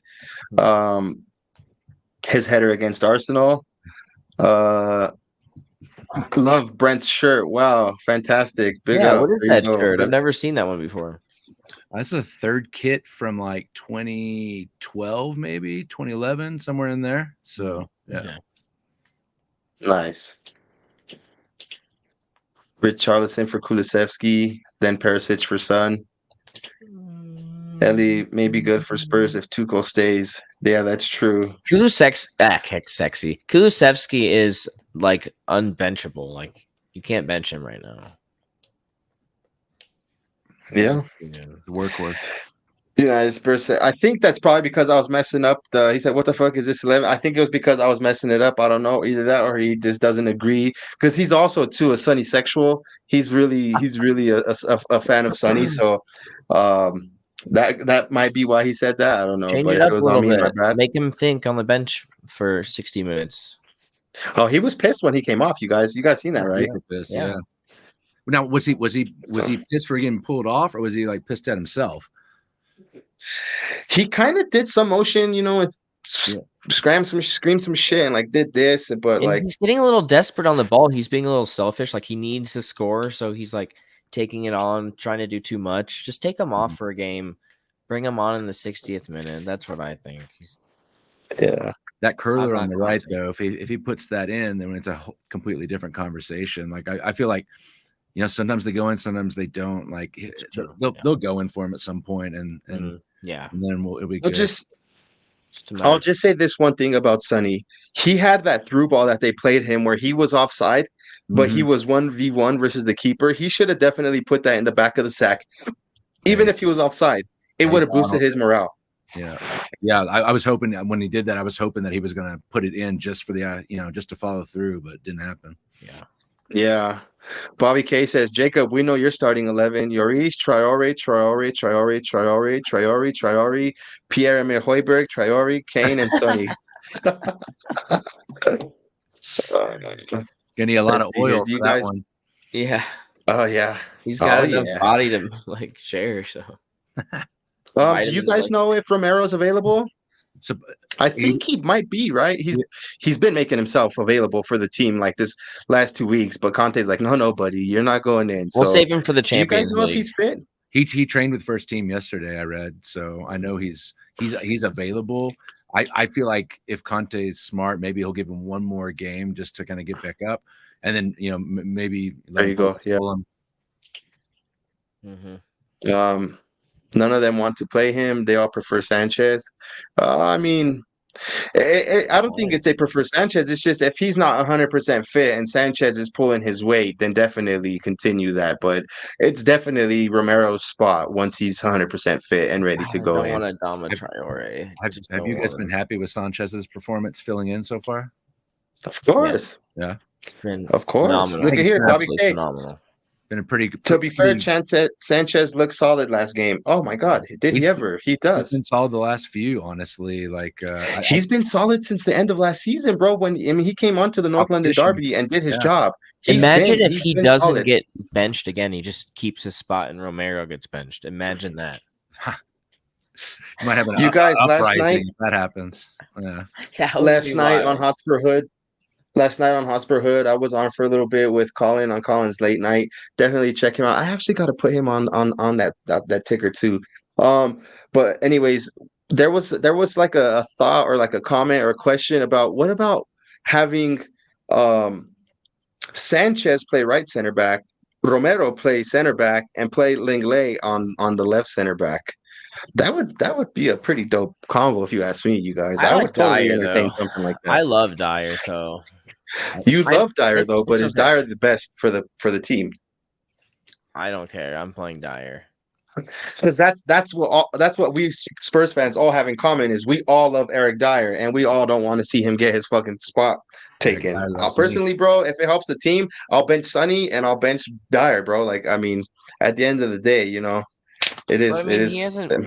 We had 2 clean sheets in a row. He's not doing too bad. He's our field captain right now too. Really, you know, obviously aside of Lloris, I mean, he's also been playing really well, you know, to kind of quiet all the haters from the last year or two, where he deserved it. He didn't play very well the last 2 years. I think Højbjerg is also one of those leaders on the pitch where he just like he leads by example, like you know. So and he's very unselfish on the ball too. Højbjerg, he just runs and you know. I like the mental chemistry we have right now with some of those guys. Like, I mean, Dyer's a great leader for the team. Højbjerg is obviously, you know, Reese and Kane are doing their thing or whatever. Now we just got to get the actual, like, you know, technical chemistry working. And I mean, things could be really good this year if we can put that together. Yeah. Agree. Let me go ahead and pull this up real fast, guys. Let me get up to this. Time to struggle again with this lineup. So this here is my lineup for tomorrow, you guys. I believe that's my lineup. I hope it is because I'm going to put it up.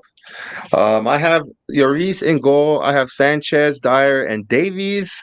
I have Emerson Royale and Sessegnon as the wingbacks. I have Højbjerg, Basuma, Kulusevski, Kane, and Richarlison. I called for Sonny not to be benched, but to definitely be placed on the bench and rotated last game, and it didn't happen. I stuck by his side, and I cheered him on when he got the ball. You guys are witnesses of that. But again, I'm going for the same. It's 4 games now that we've asked you to produce. You've produced 1 assist. You had the hockey assist, which was the corner to Perisic, who then bumped it up to Kane, and that's the goal that we scored against Wolves. I greatly appreciate that, but for me, my man, I think this sexy human being named Richarlison deserves a start. Plus, it is a midweek game. I think he's going to rest you, and I think that Richarlison is going to take your spot for this game. That doesn't mean I want him there for the rest of the season. I just think this game, Richarlison suits it better. We do know, and we went over some facts and some stats about his London derbies with West Ham. We got to applaud him. I will definitely for sure, but yeah, he plays well historically against. He played, yeah, for sure. But this guy here, Richarlison, is due his time, and I look forward to seeing it. I'm pretty sure it's going to happen. But my sources have not yet to confirm that. They will be confirmed an hour before kickoff, just like everybody else's. But we'll see. I'm going with Sessegnon. I think Perisic is definitely going to be our number 1. I just think Sess might he just might benefit from having it be a midweek game and just get the nod. That's why I'm going for that one. On the right side here, Royale. I think Royale's going to play. It's still a little too early for me to say Jet Spence. I want to see Jet Spence, don't get me wrong, but what I want and what Antonio Conte want and do are 2 complete different things. Guys, this back 3 here, it's working right now. I don't know if Romero is 100% fit. I did just find out he did practice with the full squad, but I don't think that's enough time to throw him into a London derby. So I think he's going to be playing for Fulham, the Fulham game. I don't see any issues with this back three. Davies here, I think I would love to see Lenglet. This might be a game to see Lenglet. Lenglet might come for Fulham. So my only like sub that I would do if I really had to choose would be probably Lenglet for Davies. But for the right now, it hasn't been that bad. So I'm going to go with that. So you guys let us know. I think good predicted lineups, or are we asking something impossible? Are you guys upset with them? Let us know in the comments. Jacob, I'd love to hear your comment. Everybody else, let us know what you guys feel about our comment. I think we'll get a lot more lineup. rotation this weekend against Fulham. There'll be a lot more players in that we haven't seen a whole lot of yet. So that makes sense. I think for West Ham, it's a very big game. So let me just scroll through some of these. Keep Sanchez right center back because he's terrible on the left. We could try Romero at left center back with Dyer in the middle. That's a shout. That's definitely what I like. And actually. Romero is left-footed, isn't he? I could be wrong. I think he might be right-footed. He probably is right-footed. Romero. They would make up for the lack of Dyer's space. 2 days left. Let's sell Sonny while we can get max value for him. Oof. Oof. Why? When Romero is one of the best right center backs in world football. Screw Conte. I want Spence to start. I mean, I would love to see Jet Spence start. Would you guys be tempted to play a 3-5-2? I would love and entertain. I would definitely entertain a 3-5-2. I've been saying this a lot. Let's get 3 midfielders in there. We would definitely have to sacrifice either Sonny or Richarlison or Kulu as one of our wingers. But that's okay. If we're able to boss that midfield with the 3 in the middle, oh my God, that would be lovely. So yeah, Hasper, I would definitely entertain that for sure. I think Skip is back too, coming up, right? Yes, he's almost back, you guys. Yep. He's almost back, you guys. Big up Bobby K. Sitting Sonny is a no-no for me, big dog. I told you guys my homie was gonna have something to say about it, but it's okay. Hey, like I said on my pre-match on my match day vlog, I had to swallow my words, you guys. I wanted Sonny to come off on the bench. He started. I rooted for him, and I'm going with the same this time. And it's not like he didn't do anything. Like he was putting himself in good positions. Like he was trying. He wasn't just like jogging on the pitch like a Yaya Toure. Like he was putting in the effort. It's just getting very unlucky for Son. It'll happen eventually. Yep. Yeah. Here's a good comment, guys. I think we should see Doherty. At least I hope so. Doherty isn't afraid to go forward and let Kulu come inside. Heat map for Emerson shows him stop at the final third. Conte, no likey. Good comment, brother. Thank you. Yeah, big up to you. Bobby K, I see your 11 of Traore's, and yes, spot on. Basuma, Spence, Richie, says Sanchez all start tomorrow. Well, there you go, man. That's good. That's a fair shout there too, Bobby. Yeah. Jacob, do I know you or what? Let's see here. Kane waited until week 8 last year to score. Week 18 to score a second goal. Wow, good stat there. United Spurs of America. I'm keeping it tame now. For now, Leo. Maybe I'll be wrong, but he got to start a London derby. Sit him for Fulham, but not for Splammers. Hey, bro, and that's a fair statement too. You know what I mean? I if that happens, Jacob, I definitely will back the lads, bro. Like I definitely will get behind the lads and cheer them on. So yeah, if Sonny starts again, bro, like I said, yeah, let's get it, Sonny. Get on the goal sheet. The Queen herself says, "Can we put Dyer in the middle of the desert and leave him there with water?" And I'm not that cruel. I hope I read that right. I think she means maybe in the midfield. No, that was middle of the desert, midfield. No, I think she meant Højbjerg, not Dyer. I think is what she meant. Ooh, there you go, Ellie. The banter. Ellie, I'm showing Big K this comment. Ooh, there you go. One of Bobby's sons. So that's the channel that I mentioned a couple of times, the 3 Spurs boys. That's Bobby K and his 2 sons. One of them is a huge Sonny fan, and the other one is a huge Eric Dyer fan. So that's why he's telling. I'm gonna show Bobby K this comment. United Spurs says, I know you got mad love for Sonny Leo. I'll DM those undie photos later. Then I'll help erect your passion for him again. Have you seen his photos, Brent, that he has? The Calvin Klein photo shoot that he did? Yeah. So do us a favor and don't bring it on the No, my computer does not have any triple X or nothing like that on it. So yeah, we don't got to worry about that. There's nothing like that on this, especially no sunny nipples and no sunny abs or nothing like that. Not that I mean, hey, every once in a while it's good to see, but I'm definitely team denim. He was shirtless on one and he had the denim jacket. Brent, what side are you on? Team denim or are you on team nipples? I'm gonna be honest. I'm on team nipples. I think. Like I saw a picture and I was like, look at our boy. Like he looked good, man. So good for him. I'm happy for him. I love it. Yeah. I'd rather him score on the pitch, but yeah. No, she means leave Dyer in the middle of the desert. She means desert him. Damn, team nipples all the way, baby. All right. Well, we're about to start wrapping this up. Brent, since you're our guest, brother, what do you predict for tomorrow? What score are you predicting? I think we're going to show up and take care of business. Although this is a big trip up game for us a lot of the time, and it always makes me more nervous than most of the matches of the year. I'm gonna say 3-1 Spurs. Right on. 3-1 Spurs. Any goal scorers, bro? Who you got scoring?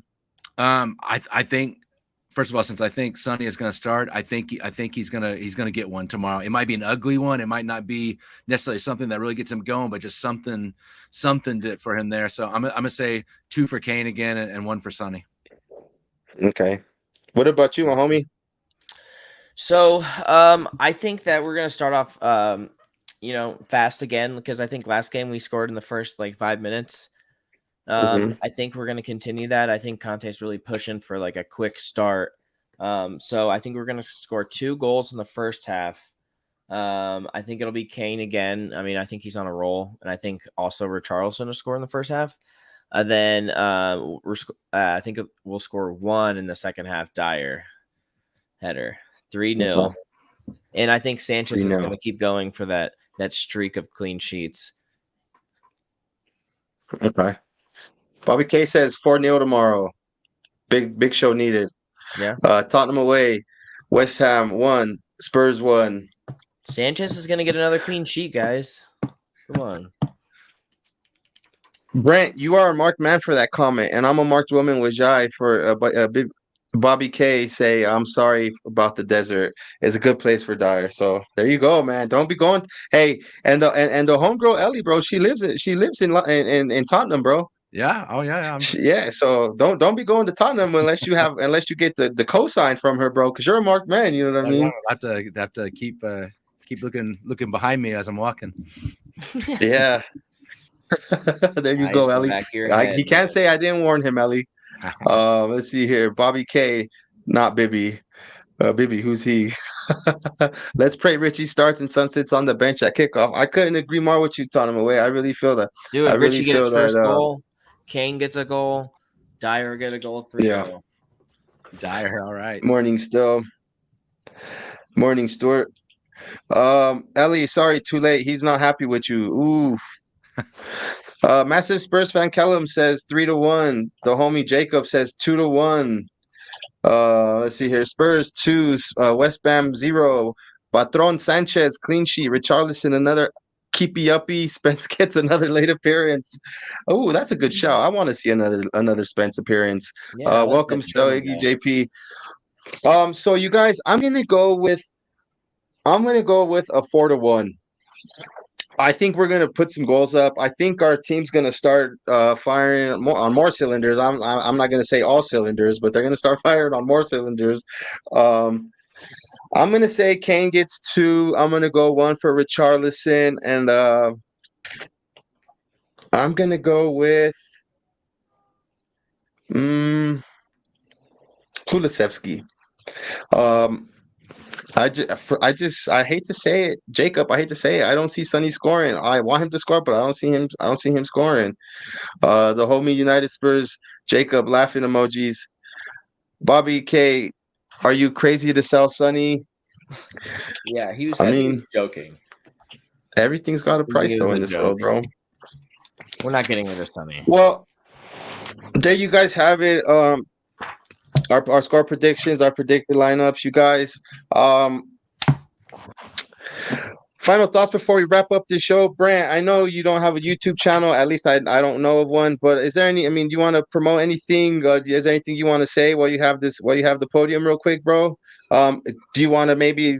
I mean, if you don't mind, do you want to say something about maybe your position in Colorado Spurs? What do you do for Colorado Spurs? Oh, sure. Yeah, I don't have anything to promote, but currently just volunteered to help get the Colorado Spurs website in order. And help out how I can there, since that's what I do for my gig. So it's something I can do. So that's what I'm working on. And thanks for just having me on. It's been really fun. Enjoy the banter with everybody and hearing everybody's opinions about what we're doing. It's an exciting time to be a supporter of Tottenham Hotspur, man. Like, I mean, I feel like we had such momentum going into 2017, 2018, started fizzling around 19, and then it kind of, I was like, where are we going after this? And I feel like we're right back on the uphill. So I'm excited to talk about them anytime I can. Yeah. Yeah. Bobby K says, "Well done, lads. Nice debut, Brant. Thumbs up emoji." Thanks, guys. Yeah, bro. And the homie Jacob again, holler at me when y'all wrong again. Hey, I think I kind of upset him because when we were watching the game at the pub, we kind of had a couple messages back and forth, and I told him Sonny couldn't hit water if he fell out of a boat, and I think he got a little upset with that text. That's just the way I was feeling. So I hope I'm wrong, bro. I hope I'm wrong. Honestly, I hope I'm wrong. Parker, what's up with Parker's pitch, bro? I know West Ham is or when can we see Parker's pitch next? I think it'll be after the Fulham game. So I couldn't really find any Fulham fans to come onto the show. So who's next? Is it? Well, I think we have a Champions League game, and then is it City? I think so. So it'll probably be for City. If I can find somebody from Marseille, that would be really cool. If I could find a Marseille fan, I'll try to do that. But most likely, expect one before the City game. Yeah. Yeah. Well, as far as for me, you guys could just I might hold off on the match day vlog. I'm not gonna go watch the game tomorrow. I actually have responsibilities that sometimes, allow me to not go to the pub. Work's just a little hectic this week, so I won't be able to take the time off. But my boss is gonna hate me because I'm gonna spend a lot of time watching the game. Brent, are you gonna go? At work. Yeah, I'll be there. Cool. I'm gonna be there too with one of my buddies, Jack. Yeah, I got it marked up on the calendar. Cool. So you guys will be there and support for me. Sure, man. But yeah, so I'll definitely try and you know what? I do have a special vlog coming up next weekend. I will be in Milwaukee with the Milwaukee Spurs. I'm gonna definitely do a stream while I'm out there. I'm definitely gonna vlog that game against Fulham. I can't wait to spend some time with the homies at Milwaukee, in Milwaukee with Milwaukee Spurs. Let's see here. I gotta go. Bobby says, "Wait, quit, Leo." Man, I'm not a quitter, but like definitely, I do want to walk out. But man, a job's just hectic right now. We got to do it. I do love the live day vlog from Fulham match for you lads. I'm sorry I butchered that one, Ellie. Yeah, fuck the job, Leo. Well, I can't say that to the Bills. You'll do the vlog for the Fulham game though. Right? Yeah, I will do. Yeah, I'll do the vlog for the Fulham game for sure. Yeah. It's a rare match. You're not there. You're doing with us already. Yeah, that would be a rare one. I'm with you, man. Dumb work keeping us away from the pub, but I'll be listening. Yeah, no, I'm gonna watch the game, you guys. Like I said, I will sit in a machine and just watch the game. I'll do what I need to do, but like I'm definitely no sense of urgency for me tomorrow when I'm playing. I already requested the Manchester United midweek game in like October, so I got that one out of the way too. I should do a vlog from work, right? I've actually thought about starting like a YouTube channel. This is change the subject, but I thought about doing a YouTube channel of my work. It's definitely interesting. The people I work with, bro, keep me laughing, and I keep them laughing like all day long.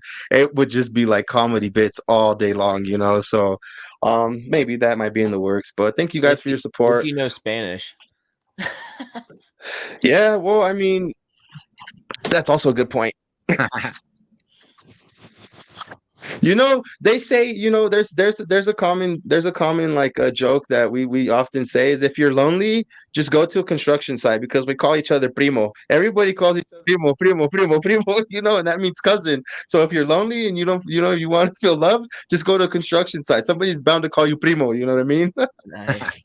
So, Good stuff. hey, we had a wonderful debut from our homie Brant. He's part of Colorado Spurs. As for Parker and myself, we are just two. We're definitely two Tottenham fans that just love to talk about Spurs. We have 2 podcasts a week, and it's too good to miss. Don't forget to hit that like, please, you guys. If you're here and you haven't subscribed, subscribe. And I'm gonna leave you guys with this thought. Think about being a Patreon member. We definitely appreciate you guys. Until then, come on, you Spurs! Come on, you Up the Spurs. Spurs.